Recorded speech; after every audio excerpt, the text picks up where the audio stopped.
Juan Villoro es una de las voces más originales de la literatura mexicana actual.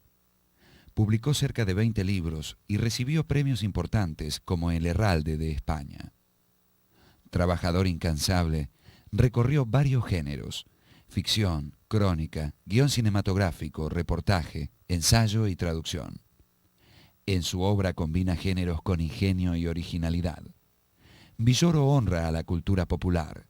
El rock, las historietas y el fútbol están presentes en su narrativa. Juan Villoro nació en 1956 en el Distrito Federal, capital de México, la ciudad más poblada del mundo, escenario y protagonista de gran parte de su obra.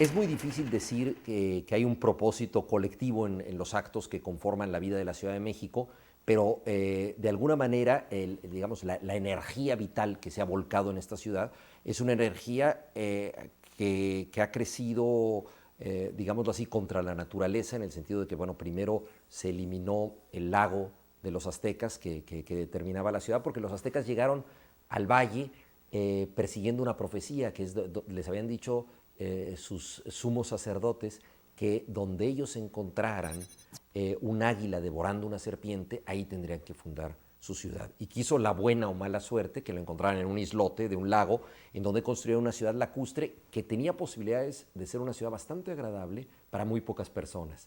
Y a partir de la conquista y la expansión posterior, la ciudad, que ya era insuficiente como ciudad lacustre, se convirtió en un problema el tener tanta agua, y toda la historia de la Ciudad de México fue la lucha contra el agua, ¿no? Entonces, la ciudad ha crecido de alguna manera para destruir la naturaleza, pero esto no ha sido una decisión concertada, es decir, evidentemente los hombres han sido los responsables de esta actividad, pero siempre pensando en que era una cuestión a corto plazo, o sea, que había demasiado agua y había que liquidarla. Nadie pensó en los siglos por venir.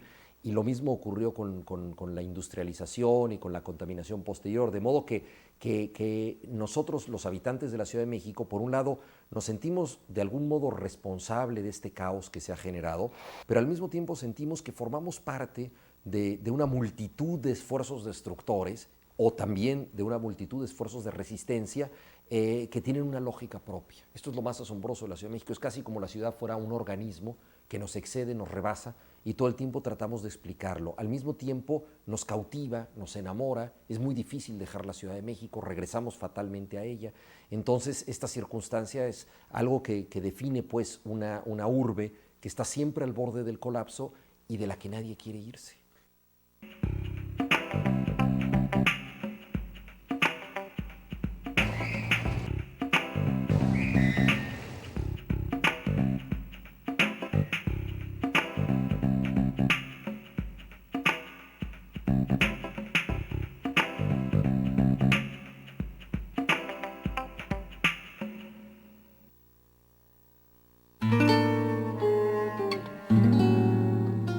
Carlos Fuentes escribió en 1958 La región más transparente.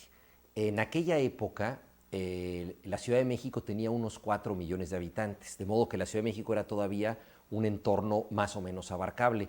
Yo nací 2 años antes, yo nací en 1956, de modo que la ciudad que yo conocí, donde yo aprendí a caminar, etcétera, es la ciudad de Carlos Fuentes, en la región más transparente, esta ciudad grande, pero más o menos definible, y él trata de hacer un gran mural, un poco al estilo de Diego Rivera o de Orozco, en donde entren todos los estratos de la sociedad mexicana y la novela los capte por entero. Hoy en día esta ambición totalizante es absurda por la sencilla razón de que existen muchísimas ciudades que podemos llamar México. Para empezar, no sabemos cuántos habitantes tiene. Cuando el escritor alemán Günter Grass estuvo en México, preguntó cuánta gente vive aquí, y le dijeron en aquella época pues entre 16 y 18 millones. Dijo, pero ¿cómo? El margen de error es de 2 millones de habitantes, que equivalía exactamente a Berlín Occidental, que es donde vivía entonces Günter Grass. De modo que la Ciudad de México ha crecido de tal manera que ni siquiera sabemos cuántos habitantes tiene. Hoy en día se necesitaría pues el trabajo combinado de muchos escritores para recuperar esta asamblea de ciudades que seguimos llamando por convención México Distrito Federal, pero que es desconocida para todos nosotros, incluidos los taxistas, incluidos los cartógrafos, incluido todo mundo. Entonces es una ciudad a la que hay que inventarle un sentido que es totalmente conjetural, porque en el plano de la experiencia no podemos conocerla realmente. Yo la verdad creo que los mexicanos somos producto, bueno, no es que yo lo crea, es que es la evidencia, somos productos de una mezcla de lo español y lo indígena, y a lo que se ha llegado es a que hay una inscripción en el Museo de Antropología en donde se dice que la conquista no fue una gesta que tuviera vencidos y vencedores, sino que fue el doloroso nacimiento de una nación, los mexicanos.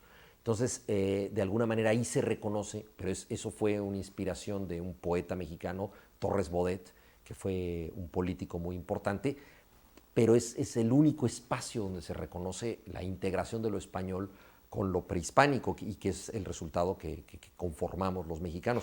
Yo creo que es deseable que haya algún tipo de reconocimiento a Cortés sin hacer tampoco el gran monumento a la hispanidad, porque eso sería una cosa absurda.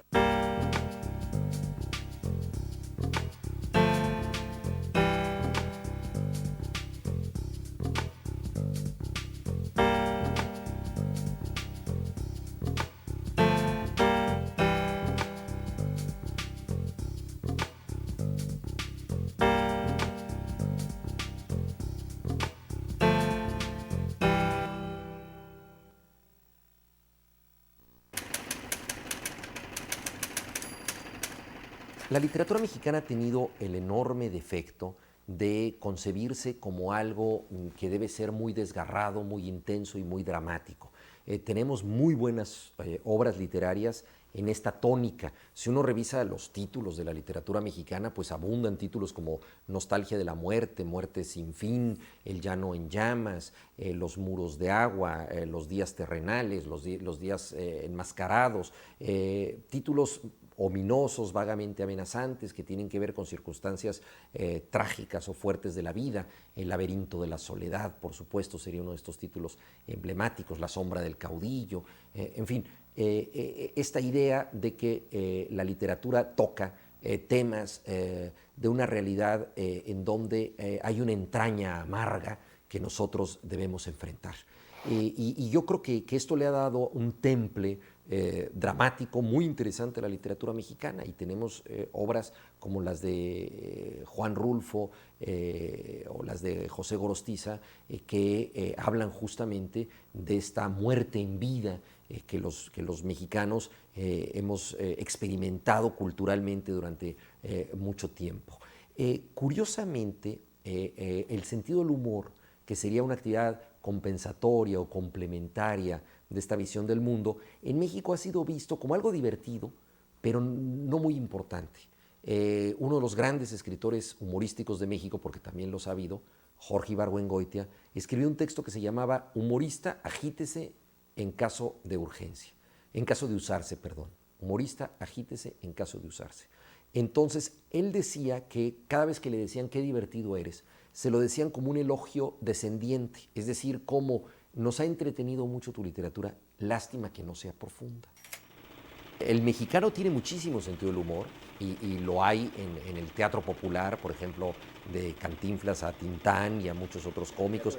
Exactamente, en los cómics, por ejemplo, hay una larga tradición y hay clásicos como Gabriel Vargas, que hizo La familia Burrón, y hay grandes caricaturistas, desde el emblemático Posada hasta los caricaturistas de hoy en día, y hay un sentido del humor que se constata en los cómicos de televisión o en la charla misma de la gente, pero la literatura ha absorbido muy poco estas energías, digamos, irreverentes. Algunos escritores como Carlos Monsiváis se han servido del humor en sus ensayos, lo mismo ocurría con Salvador Novo en su poesía o en sus crónicas, con Jorge Ibargüengoitia, que ya mencioné, la zona paródica o carnavalesca de Sergio Pitol. Hay, por supuesto, esta literatura, pero es escasa. Me gusta mucho su sentido del humor.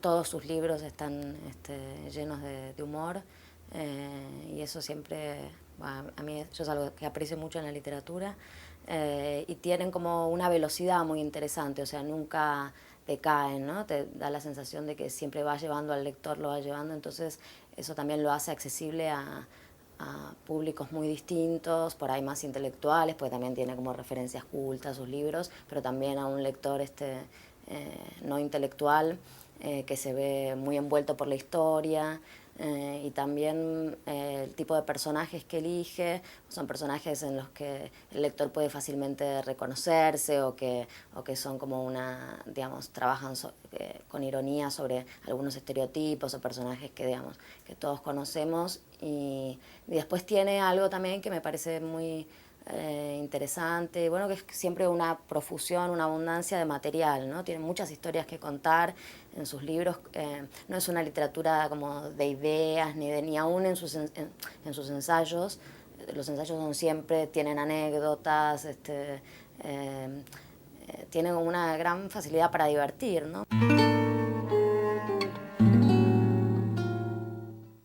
La cultura mexicana tiene, digamos, como uno de los aspectos característicos, el quererse desprender de lo que es el México habitual. Entonces, si el México habitual ha sido un mundo de corrupción, ha sido un mundo de intolerancia, ¿no? Ha sido un mundo de machismo, entonces, bueno, si acaso vale la pena hacer una cultura, pues se ha tratado pues, de que esta cultura sea una especie de burbuja separada de esa realidad. No siempre se logra, pero por lo menos se finge que se logra. Es decir, la gente que participa en la cultura mexicana tiene muchos escrúpulos, no necesariamente en ser democrática y honesta y tolerante, pero por lo menos en no parecer que tiene todos estos defectos, ¿no? Entonces hay una cultura, por lo menos de las apariencias, pero que ya es un avance.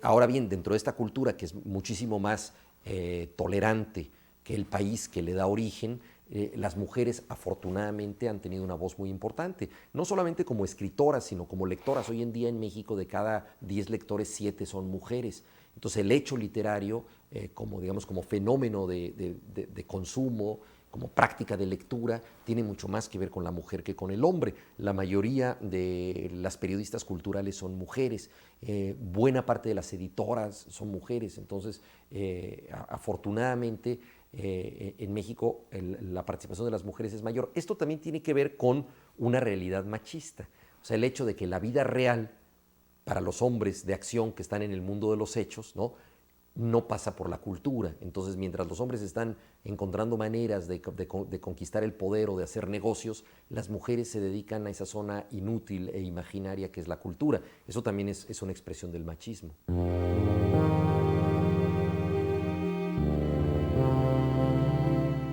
En la literatura de Villoro, el sentimiento de culpa y la necesidad de autocastigarse están como muy presentes. Los personajes están abatidos, digamos, por un pasado que los condena y del que no pueden salirse, o quizás tampoco quieren salirse. Como por ejemplo pasa con el radio de La Casa Pierde o Ofelia de El Extremo Fantasma, que asumen el destino que les toca. En general los personajes pueden elegir entre cambiar su vida y elegir una vida mejor o seguir con la vida rutinaria. Y por uno u otro motivo todos eligen prolongar el sufrimiento. Muchas veces es el sentimiento de culpa el que los paraliza. Lo que más me gusta de Villoro es cómo describe a los personajes, porque parece que los conoció en algún momento, pero sin embargo uno se puede dar cuenta que es un cuento o una ficción, y esto lo hace un buen escritor, ya que puede llevar la imaginación a la escritura.